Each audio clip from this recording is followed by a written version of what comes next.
So one of the reasons that Verb is really excited about the project with Blue Water Orchestra is because we first met Daniel 3 summers ago when he was interviewing for the job as the conductor for the Lakeside Symphony, and we were there performing.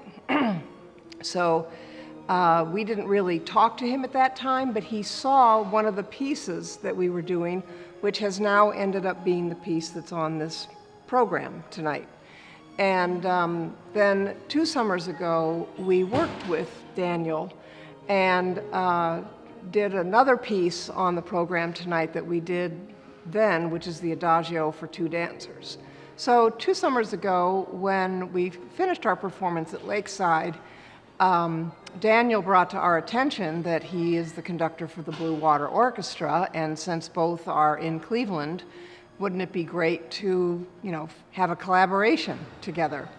So we were supposed to be doing a live performance this year, and of course that is not happening. So now we've taken this opportunity to try and create something that has aspects in it that you would not be able to see if you were to come and see a live performance.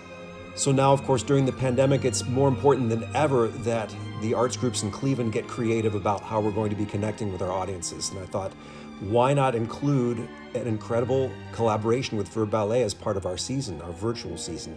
So that's indeed how this idea was hatched and how these 2 groups came together to create something that I think is going to be quite extraordinary. So as part of this process of working on this partnership together, we came up with the title of Building Bridges Together. And we think that's really appropriate because in this virtual world, we cannot be next to each other in order to create the performance. And so to make that happen, the bridge is the camera. And that is the bridge that we are building here. And so we're trying to take full advantage of what a camera can do that you're not going to be able to do in a live performance.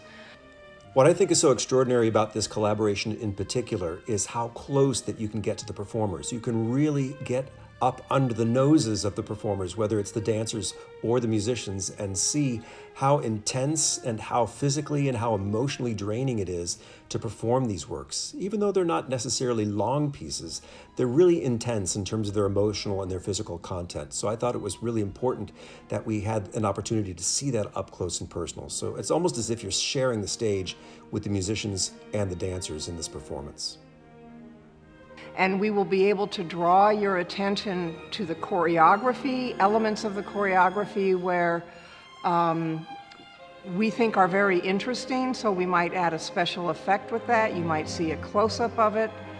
One of the pieces tonight is very dramatic, and normally a lot of that facial expression is not going to show up as dominant in a live performance. But with the camera, we can bring you, the audience, right into that moment that, in this case, even though she's a dancer, she's really an actress. And so, we're trying to weave all of these elements together to create a product that will stand alone, and people will walk away going, oh, I never noticed that about an orchestra, and I didn't realize, that it was that difficult, when a dancer's trying to do something. So we hope that's what you come away with. I think anything that's broadcast or webcast needs to have a really important visual component. And of course, there's nothing more beautiful than the dancing of Verb Ballet. So to match or to marry these 2 groups, the precision and the beauty and the generosity of tone that the musicians of the Blue Water Chamber Orchestra can create, and put that together with this absolutely creative and touching dancing of Verb Ballet, for me is what makes this project really exciting, and I'm thrilled to be bringing this to everyone for the very first time. One of the things that really excites me about this project and some of the other projects we've been working on is that when the world does return to normal and we go back into live performance, I think we are going to come away with new elements of presentation that we had not thought about before.